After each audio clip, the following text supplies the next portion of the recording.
Welcome to the New Birth Fitness Podcast. This is the second episode. My name is Shiloh Bryant. This is my wife. Danny. We're going to bring on a guest today for the first time ever. Many more on the way because we want to bring on different moms all around the world to be a part of this movement together. A lot of time women feel like, especially mothers, feel like they're the only one going through certain struggles in life where I'm the only one going through this. So it adds more weight to the actual issue when sometimes everybody is going through the exact same thing. And so if there's people you can relate to, it actually lessens it and you can work through it together because there's power in unity in the community. There's also stories that moms can relate to that are very specific. And today we're going to talk about something that I found in common with a person it's really kind of magical because you feel like you can relate and it causes people to, have this healing. And that's kind of what we're looking for as well, because in transformation, there is a lot of healing that's going to be involved. So we're looking forward to having as many moms that are willing to share their story on here. So we're going to jump right into it. Hope you guys enjoy, and we'll be back next time, all right? Let's do it. And all of these are just going to be regular conversations. It's not be uptight or say we just want to have a regular conversation, and where the conversation goes, it goes. Right. All right. Let's get right into it. This is our guest, Nancy. Hello. I know this is a thing that a lot of people say, do not ask a woman, right? But tell them, what's your age? I'm 50. 50, Wow, right? 50. So a lot of time people get this misconception, when you hit a certain age, you can't get in the gym, you can't get in shape. Like, I don't know if there's a point to do it. So tell us about different things that went through your head mentally to say, maybe I don't want to, but then you took that leap to actually. Yeah, it's really like once you hit 50, sometimes you lose energy. I guess everybody's different, but as for me, I had like a lack of energy. I used to smoke before and I quit in February because I was having some issues and I didn't want it to get blamed because I smoked or whatever. Mm-hmm. But I felt like I started gaining weight and I went to put on my clothes and I just didn't feel good about myself. Mm-hmm. Yep. I would put my stuff on and I was like, this is ridiculous. This doesn't fit me. I know it's not the dryer shrinking up my clothes. But, yeah, so I started telling my daughter, I want to sign up for the gym, and my niece is a regular that comes all the time. And I was telling her, she's like, well, go ahead and join and I'll go with you in the morning. She did for a little bit. She's not a morning person, unlike me. Well, look, that says a lot. The fact that the person that wanted you to come in the first place and didn't stop coming as much, and you still kept going anyway. A lot of people, as soon as their partner in crime stops going to the gym, then they're like, well, I'm going too. Yeah, and it felt weird. Like when she was in here, I kind of felt lost, but I didn't want to leave. And I was like, a lot of equipment I don't know how to use. Yeah. Mm-hmm. So I just read it and try to figure it out. And if not, I did ask one guy one time because he would always walk by and I asked him how to use that other equipment over there. And he would tell me I was doing it wrong. He says, act like you're swimming. Oh, okay. And that part is actually very impressive because that's what keeps most people away. Yep. They're like, wow, like, how am I going to go in there and figure this out? Yep. But we've seen you in here consistently.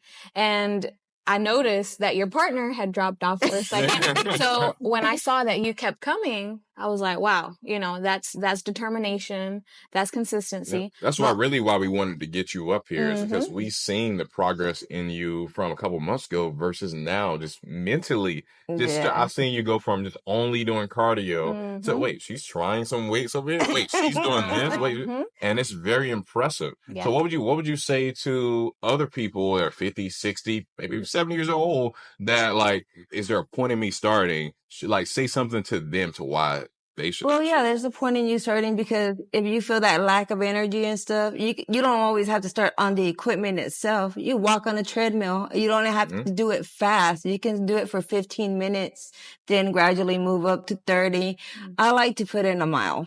It doesn't every now and then I'll try to jog, but then I'll stop because I can't breathe. But, I try. And then, I learned breathing exercises to try to do it the correct way. But, everybody's different and you just baby steps. Baby steps is like climbing a ladder, you go step by step, what you feel you can do. And sometimes you just push yourself with that little extra mile to what do you think do is better. Yeah, love that. what do you think is the biggest benefit you've seen since you started working out? Like, what's the thing that's kind of stuck with you the most? Whether that's mindset, fitness, whatever that is. Well, for me, I've felt an increase in energy. Like I'll leave from here and besides being hungry sometimes, that I have an increase in energy. I'm more like doing this and doing that and waking the kids up, the grandkids up, like, let's go do this, let's go do that. And they're like, why are you waking me up for? You know, like, okay, y'all boring.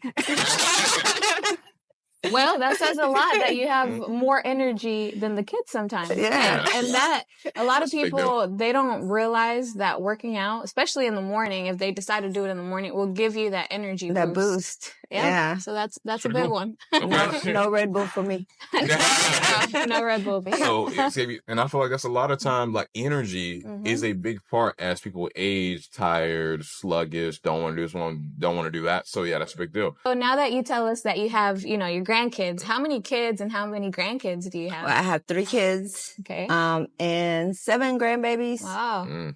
4 from marriage. And 3 biological ones. Gotcha. Yeah. And my oldest grandbaby lives in California. That's my son's daughter. Yeah. And my oldest daughter has no kids because she was in the military. She's a traveling nurse. And she says she has nieces and nephews, so she don't need any kids. She'll spoil that. And she does. She really does. Nice. But I like to spend a lot of time with my grandkids. I love, love, love my grandkids. I feel like they are my kids because I didn't get to have that connection with my own kids. I was growing up. I got married at a very young age. I was 15. I was pregnant. I had my first daughter when I was 16. So as a parent, I wasn't really much of a parent because I didn't really know much because I didn't have much. My mom wasn't a very good parent to me. So, as I grew older, me and their dad split up and they ended up being raised by their grandmother. So this was my opportunity to my grandkids were born and they were like my everything, I already was an adult. I already knew what to do and everything. So I was like, I wanted to be the parent now. So I kind of probably stepped in for my daughter.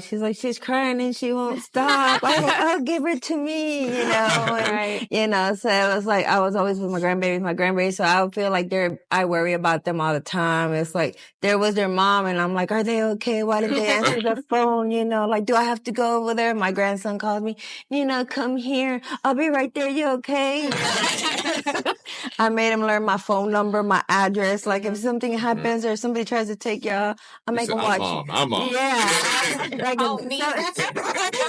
I always used to make them watch videos. There's people out there that act like they're nice and they're going to try to take you and they're going to, they'll do stuff to you and throw you out. And I try to scare them because I'm not trying to traumatize them, but I don't want them to just think everybody's friendly because not everybody wants good for you out there, And it's a scary situation. I've seen stories and stuff I'll start crying and I don't know these people, but it's like kids, you put yourself in their situations and it hurts. They laugh at me because I cry over all types of movies. They're watching Lion King and I'm crying and they're like, you cry over everything. I said, I can't help it.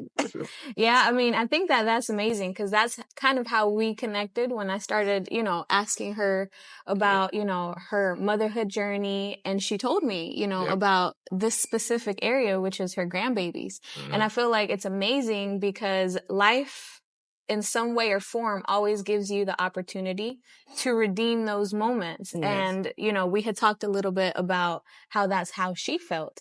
And I was sharing, my experience as well with her about how, growing up, I didn't have the best relationship with my mom, but when I had kids, she completely stepped up to the plate and my kids absolutely adore my mom.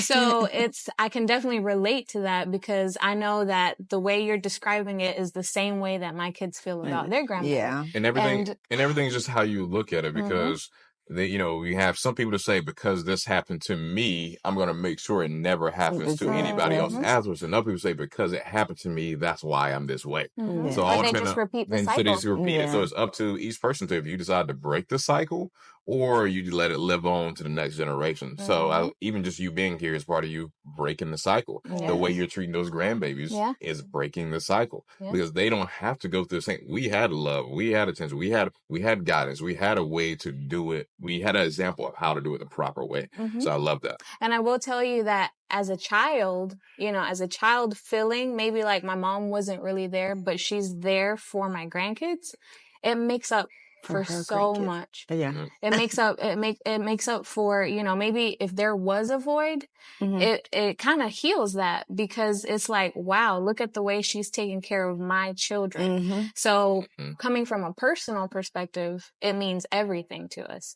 So I do want you to feel like, wow, I'm doing something right. I'm doing something that's making a difference because your children see that. And even I know you said that you have some biological children and then you have some that are not, or grandchildren. Grandkids, yeah. Grandchildren. So even with that, some kids may feel like just because this person is not my biological grandmother, that there's going to be a difference. And you being able to love those kids means a lot too. Means a Yeah. lot for your children, means a lot for those children. So I also wanted to commend you for that Oh, because thank you. not everybody can do that. And that's actually the same situation that my mom is in, where we're not blood necessarily, but she loves my kids like if they were blood. Yes. So it's really amazing that you're able to do that and how they're looking up to you because even you being in your fitness journey, hey, if grandma can do that and she's waking up and she's, she has all this energy,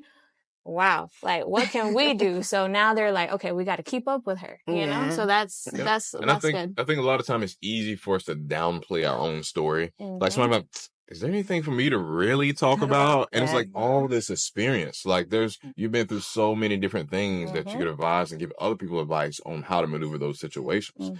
Now, speaking of that, just on another note, so every mom has some kind of hack, like some kind of thing that makes life a little bit easier when it comes to being a mom or something that just sticks out to you, some little it could be a tip with cooking, it could be a tip with kids. Oh, wow. Like what is something that just for you, some kind of hack that you like other mothers need to know? But I do feel like there's a lot of things that women might take for granted that another mom be like, wow, if I knew that about Pampers, or I knew that little hack about cooking, or I knew that little hack about, well, I could have just said this to my kid, and they would have made all the something difference. that just makes it a little bit The only thing easier. I ever know is like my niece one time she wanted to know where she can buy the stick. So cause she wanted a mop to mop the road. And I was like, don't you have a broom in your house? She's like, yeah. I said, well, unscrew the broom. I said, that'll screw right into the mop thing. She's like, oh my God. I didn't know. You didn't know I didn't know that. You see, it costs something. Yeah, you wouldn't know because you're not a mom. Hey, this is a turn. What's going on here? We gotta cut this episode. That's a good one. That's a good one. Yeah. Well, and also, with that is like your kids calling you, hey, mom, what about this? What about that? Yeah. So being that person, that has more wisdom because, I'm not there yet. My kids are 9 and 6. But I can imagine the feeling of being older, like being your age, and my kids calling me up for something. I know that's a good feeling. Yeah, like, wow, like, how do you make this rice or how do you do this? I mean, you just do this. What do you mean you don't know how to? I thought I taught you that. No, but seriously. But what I really am grateful for is the kids' grandma. But because of her raising the kids the way she did, she was church going and everything, or her husband passed, but they're, because they both raised the kids, but I call her Ama. I always call her. I can stay on the phone with her for hours. She's always giving me advice and telling me about church and stuff, which I recently started going to, because she's always been she's so sweet. Like anybody who meets her, you just fall in love with her because you just can't help it. She's just one of those, and she cooks amazing. Like she'll make some homemade tortillas or tamales that you just, I want some. Forget about the diet. What fitness? It's cheat day. Hey, there's nothing wrong with that. You gotta balance it out. Yeah. That's one of the biggest issues I see happen a lot of time is people go from eating all the bad things in the world, drinking all the bad things in the world, so now all of a sudden they're cutting everything out. Oh, I'm going all in. I'm cutting all of this out. I'm going to work out 7 days a week. And that is a disaster a lot of times. Most cases, because mentally how do you go from doing all of those things to now I'm going to just make it all perfect? Yeah, I tried to do that. I'm sorry to cut you. No, I go ahead. tried to do that, like stop eating all this. But then I was like, God, I'm over here cooking meals for them. Mm-hmm. And I was like, why did I cook so good? You know, I feel that way. My grandkids feel that way too. She said, why did I cook so good? I feel that way. My grandkids do too. But I have a friend that he always said, I don't know how to cook, but he don't matter. But, you heard? Yeah, I know, right? But yeah, and then I was like, well, and I'm over here eating other stuff. My grandson's like, I was like, I'm gonna make a shake. He tells his mom, oh my God, I can't drink my grandma's shake. She's like, what? He's like, can you believe she put salad and fruit in the shake? Because he see me putting spinach with banana. Just put salad in it. I'm like, it's only spinach. I said, well, you've drank some, didn't even notice. He's like, well, you lied to me? He said, I love her food, but her shakes. No, man, we can't get that. Because I'm always experimenting. I was like, oh, I'm going to try this. And then one day I tried one because my granddaughter, she was like, ooh, Nina. I was like, I know this one didn't turn out that one didn't turn out too good. It turned out too good. I was like, a test run right here on this. I was like, we ain't putting peanut butter in the next one. Well, sometimes it's like that. It was trial and error, but that's really awesome that you're trying new things. I mean, that's just like the fitness journey.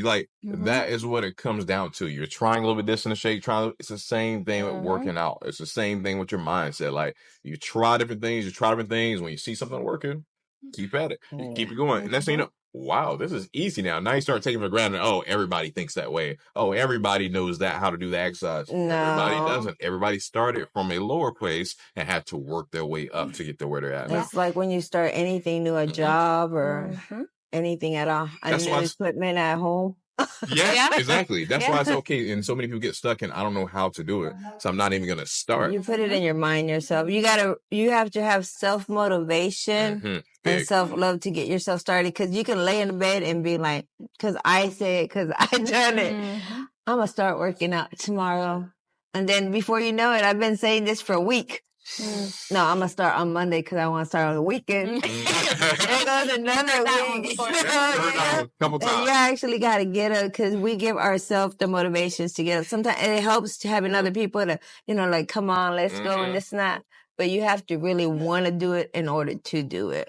What do you think, what for you, what made you just want to do it? So your energy, but what else other than... Just because of the weight gain, I felt like my upper body was too heavy for my lower body. I just didn't feel good about myself. I see myself in the mirror and I'm like, I'm so fat. My granddaughter's like, no, you're not. I said, baby, I feel that way. She's like, you don't need to go to the gym. My daughters made the first payment so I could get started. Then I was talking to her. I was like, well, I really don't got that much gym clothes. I was like, and that would really motivate me. She sent me gym clothes. That's a nice trick. That's my oldest daughter. I was like, and she goes to the gym every day.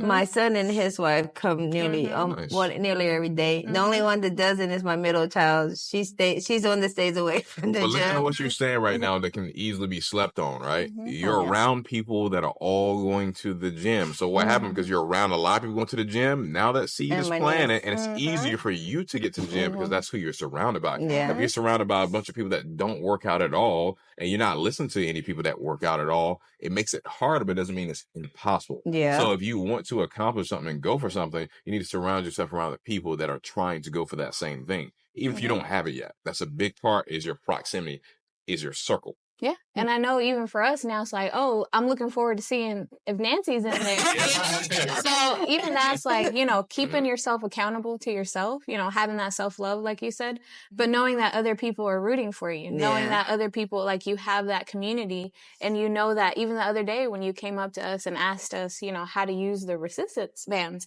a lot of people will feel like, I don't know how to do this, so let me not ask. Yeah. And that was really big because even that small thing, I saw the confidence in your eye immediately. Yeah. Wow, I just did that? Because I was like, I wanted to use them. I even took a picture and told Grid to clear the areas. Oh, can you clear this area? And they're like, what area? I was like, oh, I thought I sent a picture. So I sent them the picture. I was like, this area. And then I was like, I didn't even know they were car resistant straps. Yep. Yeah. And I was, what did I tell you? The strings on the wall. Oh, yeah, she did. The rubber man things. I was like, because I remember when they used to have boot camp, I'm pretty sure that we used those a time or two. So I really wanted to try it out, but isn't it crazy how God maneuvers things? Like, if you didn't ask that question about how do you use the resistance bands, who's to say that we're even on this episode right now? Who's to say people even get to hear your story right now? So it's like the little things people take for granted. Like, I want to ask this question, but I'm not going to ask it because they might be too busy or because of this thing or that. And it's just ask. The worst thing that can happen is a no, or it could be, hey, maybe later, right? So just take the leap. I feel like a lot of times. Yeah, I like that you touched on that because that's literally how our conversation got started. She asked for that, and then we went a little bit deeper. I started asking, about her motherhood journey, and now we're here. We're sharing, her story. And I appreciate that you took the time to come and show me how to use it. And I also love watching your videos. Like, I don't watch them right when they come out because I get my notifications. But I'll watch them here sometimes when I'm working out. I'll watch them. I'll listen to them as I'm driving sometimes. But because there's certain things that you don't realize you're doing wrong. Like that foot thing. The day that I actually did it, what this lady behind us is doing right now. I didn't know that you're not supposed to like lock out all the way. And I was like, I was doing that wrong. Oh my God. So now when I do it, if I'm stretching too far or if I'm about to lock up, I was like, oh no. So I would just, even with the arm exercise, like you learn a lot from watching the videos, which you realize, you think you're doing something right and you're probably hurting yourself because you're overdoing it. Yep. And that happens in everyday life. People think they're doing something right. You keep doing it. And now 20, 30, 40 years could have went by and it's like, oh, snap. Right? So that's also why putting yourself around people that are always trying to grow, always trying to get better is such a big deal. Even when it comes to those videos, like, even for me, dialing back my mindset, like, okay, it's easy when you've been doing it for so long to take certain things for granted. That's why in the videos, we're like, no, make sure you do this. Like the little details, pointing those out. It is really easy to just go past that. But like, no, people need to hear that, right? And other people might, do you really need to put that much detail? Yeah. Some people don't even know how to unclick the machine here. Some people don't know that your foot need to be here versus here, right? So it's those little details. So even when they put them little extra weights on there, I'll do it. I was like, I swear this thing wasn't this heavy yesterday. The same weight that I'm at today, and I was like, who done this? I was like, what? I was like, yeah, but I'll gradually move up weight. But I've noticed that a lot of people, when they do come in, like for the first time or something, they overdo it. So they overwork themselves and they make themselves not come back to the gym because they went too hard the first time. She about to make me make another video. I gotta make another video now. I is doing now. No, because when you come in, you gotta do what you can. You can't try to, like, I can't try to keep up to your pace because you've been doing it. You guys been doing it longer than I am. So, like, if you're over here doing something at 50, I come here to work on myself and not for other people to try to, it's not a competition, so I just want to do where I'm comfortable at the weight that I'm comfortable at because I don't want to hurt myself either. That's one of the things I tell people when the clients we start with is like, look, I'm not going to come in and give you the workout that I would do right off the bat. You're going to be sore for 2 or 3 weeks and you're coming back, you're crawling out the gym. Out the bed. Right. You're going to try to walk your legs on one Exactly. So the first week is kind of like really assessing where you're at, showing you where you're at versus what you thought you could do. And then you get to build on that from there. That's a big deal. You don't want to go from 0 to 100. But that man is crazy. I'm not going back. Love that. Yeah. That was perfect right there because a lot of people need to hear that. A lot of people want to go in and expect the results that people have been working for many, many, many years. Yeah. So it's awesome that you understand that concept, that you listen to your body and that you do, like you said, what you can, but at the same time, you're still pushing yourself. Exactly. Because that's the big part because people can also go a little too far with that. They get in that place of, well, I'm just going to do what I can do and really not realize you're not really doing what you can do. You're actually minimizing what you can do, and then you're staying right there at that level when you could have got a lot more results just by here now. Now I'm here. Let me get, now I'm here. So constantly growing and leveling up versus just getting comfortable at that place where it's okay. Like once upon a time, just cardio might have been okay. Then once upon a time, you're like, this is my favorite machine right here. Why is it your favorite machine? Because it got easier. Yeah. So maybe it's time to not only do the favorite machine. Maybe it's time to do another machine that you hate. I absolutely hate that pull-up machine over there. Maybe it's time to try that one a little bit. Yeah. Is there anything right now where you're like, it can be mindset related, it can be fitness related, where you're like, I wish I knew this thing, but I'm unsure about it, or this is something I feel like I'm still working on, it's holding me back a little bit. I'm working on it. I'm not giving into it, but a little bit of extra assistance would be great.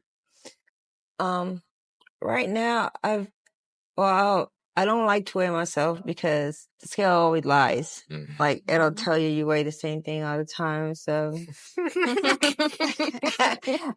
I have one at home and I don't even step on it. I did this one over here like maybe twice because you know how they do your BM and everything.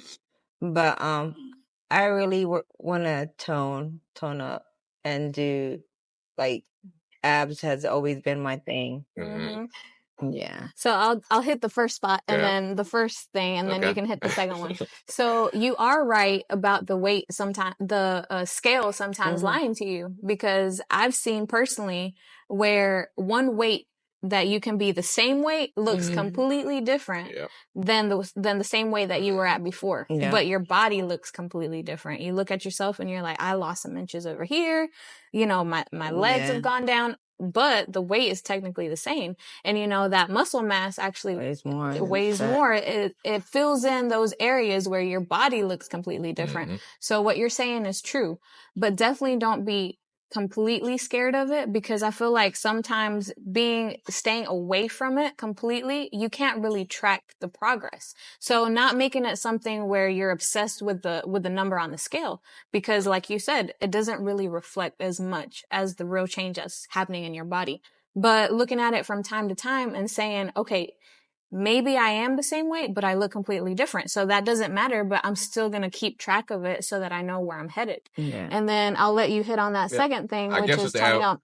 Tone up. But also, did you see our video that was about the weight loss, like scale? Yeah. So that's a big one. So we mentioned is taking pictures, like taking pictures. I did. That is critical, because so many people, I don't think I really changed. I don't think I really made a difference. I look at the scale, it's the same number. But if you've been doing what you're supposed to do for the last month, 2 months, 6 months, whatever that time is, your before pictures and after pictures do not look the same. So that's a big part. And like you said, not relying on to use it all the time. Maybe like, hey, once a month I weigh myself, or something of that nature. I do know that there's a lot. I've known people that because like you say, muscle weighs more than fat, but they are so addicted to the scale. They unmotivate themselves to continue to work out because of, I haven't lost any weight. They make themselves depressed. They get upset, and like I can't even get to. That is true. Like, if only they knew, that that's really not what's important, because even if you are in the gym, let's say 3 times a week or every single day, your body's getting better. Your health is getting better,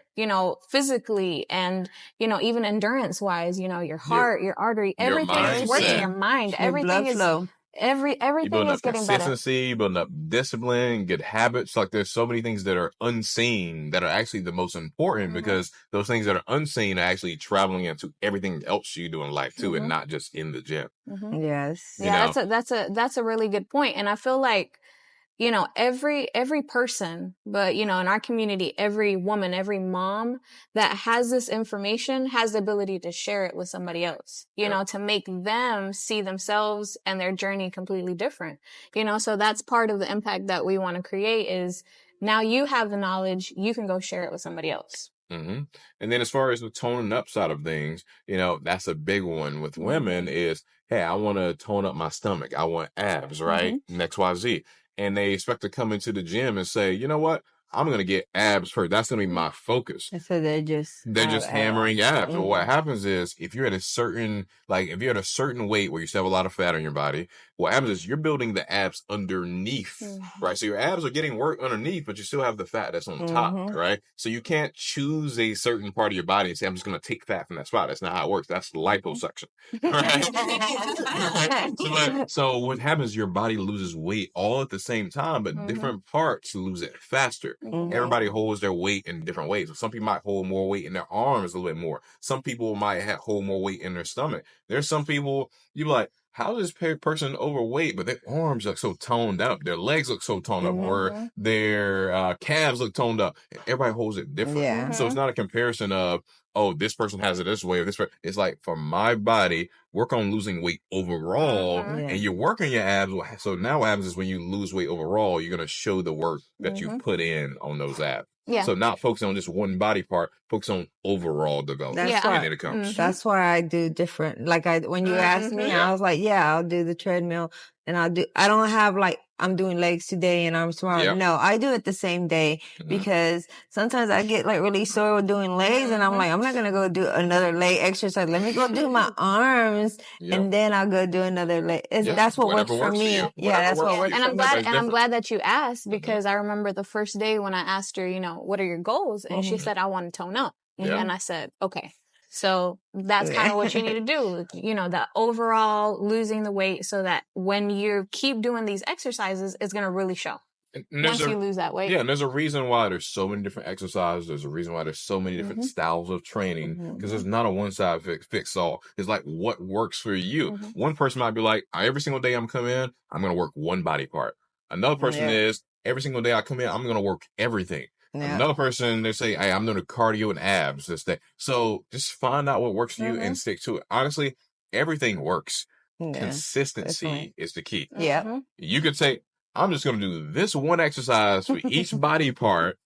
And you do that very well. As long as you're hitting everything, you might be like, wait, I'm getting some results. But people overcomplicate it when it really is simple. Yeah. I do, like, I started with my sets. I started doing like 2 sets of each of 10 because I started low. But I'll do sets of 10, but then I'm doing 4, and then some of the equipment I'm doing 5 sets of 10. Well, that goes up to 50, and it goes up, like gradually. Look, even think about this, right? These things that can easily be taken for granted. You probably didn't even know what sets and like this right now. Let's do like, what is sets and reps, right? Right, but now we know exactly what she's talking about. But there's other people like, what is she talking about? Yeah, the first day she came up to me, she's like, sets and reps, and I was like, okay. So these are things that, and we just made a video on sets and reps for that reason. So I just want to congratulate you on that, showing the growth and progress just by your terminology alone, let alone seeing you. Look, you in the gym before us. And we're coming in early, and you beating us in here. That's saying a lot. Says a lot. So yeah, I mean, definitely thank you for being on our episode. You're our first guest. Thank you for having me. Hey. Thank you for asking the question. That's what got us here. Yeah. So you guys are awesome. Thank you. Thank you so much. I love you guys. Love watching y'all. Well, one of many, and so much more on the way. Thank you for being here. Awesome. Thank you. Thanks. That was nice. I like that. That was a good episode.